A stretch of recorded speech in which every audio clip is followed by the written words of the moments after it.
In this video, I'm going to show you how to subscribe to the podcast using an iPhone. Now, the podcast is created via what's called an RSS feed. And an RSS feed, in very simple terms, is something that you can subscribe to.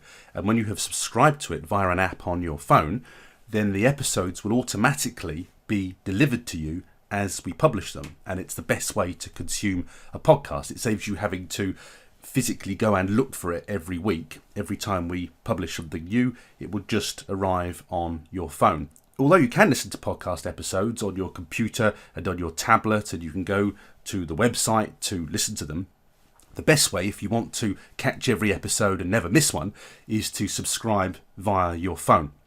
The other great thing about having them on your phone is that you can listen to them on the train, in the car. If you've got a Bluetooth connector in the car, you can listen to them when you're online and also when you're offline. So it's just a great way of consuming excellent business news wherever you are. Let's have a look at how we do this. This is an iPhone. Now, you may already have the iPhone app installed on your phone. It may have just come as a standard app. If you have, it's going to look like that. It'll be a purple Podcasts app. Now, there are other podcast apps available, but just for the sake of showing you how to do this, to get you started, we're going to use the default app that comes with an iPhone, and that's what it looks like.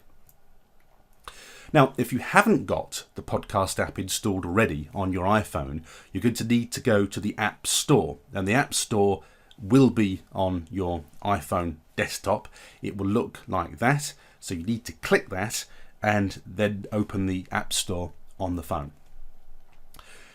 In the search box, you'll need to just do a search for podcast or podcasts. Now, you will see that when you do that some other podcast apps will appear and you'll have a choice of those. But in the first instance, what I would recommend that you do is that you just go for the default iTunes app. It's pretty good on an iPhone, to be honest with you, so it pretty well does everything that you need to do. Now, in the case of this example, you'll see that we've got an open button there, but we've only got an open button there because on this phone that I was using for the demonstration, we've already got the app installed. If you haven't got the default iPhone app installed, then what you're going to see there is the Get button. And so you will click Get to install the app, the podcast app. If you go ahead and do that on your phone and then move to the next slide, and you'll see that the Get button there, that's what you're looking for. So every app that you haven't got will say Get.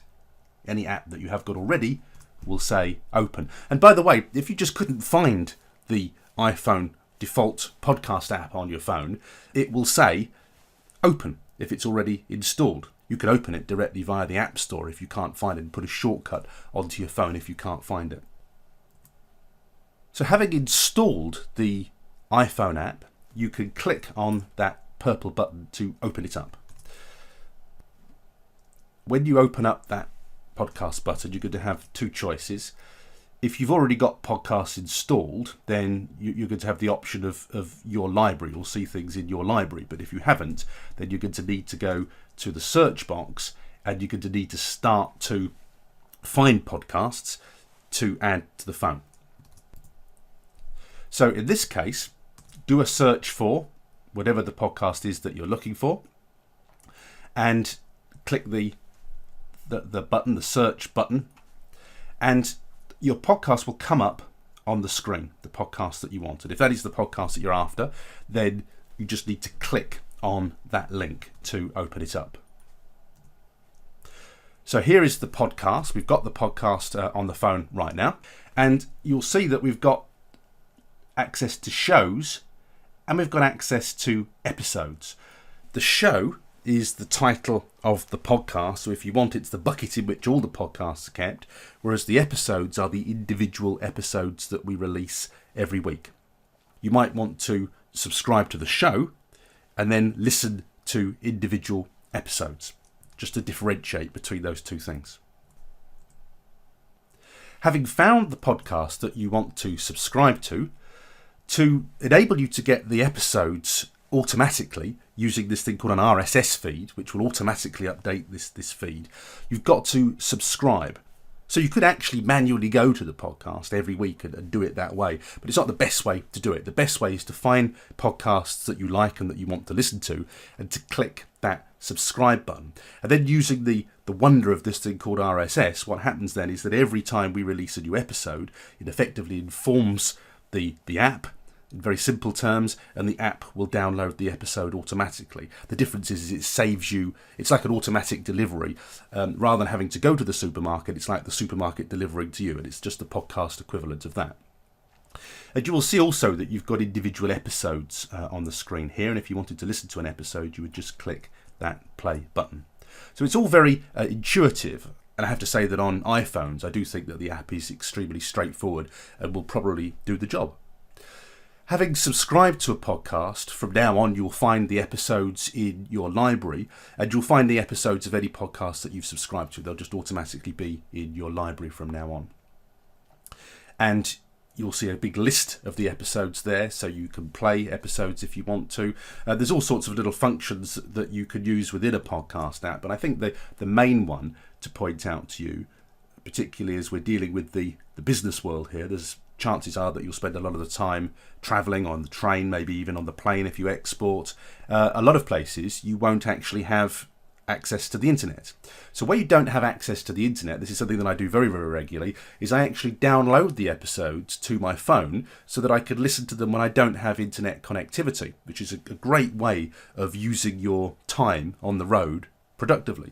So if you wanted to download an individual episode, just click that cloud icon. It will download the audio to your phone, and then you don't have to be connected to the internet to listen. So you've got two ways of listening to podcasts. You can stream them, which is where you need to have internet connectivity, or you can download them and you don't need to be connected. And I have to say that I usually download the episodes, and that way I don't get rudely interrupted if there's a break in Wi-Fi or internet service. There are all sorts of other things that you can do. So for instance, you can skip episodes or move on episodes if you want to. You can even, with some podcast tools, you can actually listen to them at double speed. So if you've got a slower speaker and you just want them to get on with it, but you want to consume the information, you can actually speed up podcasts in many cases. So all these extra functionalities, and some of them will be available in the default iPhone app, but if they're not, you may then need to browse the App Store to find a bespoke podcast app that actually has a little bit more functionality on it. But I think this one is a great place to start if you're not used to podcasts. So that's it. Thank you very much for watching the short video.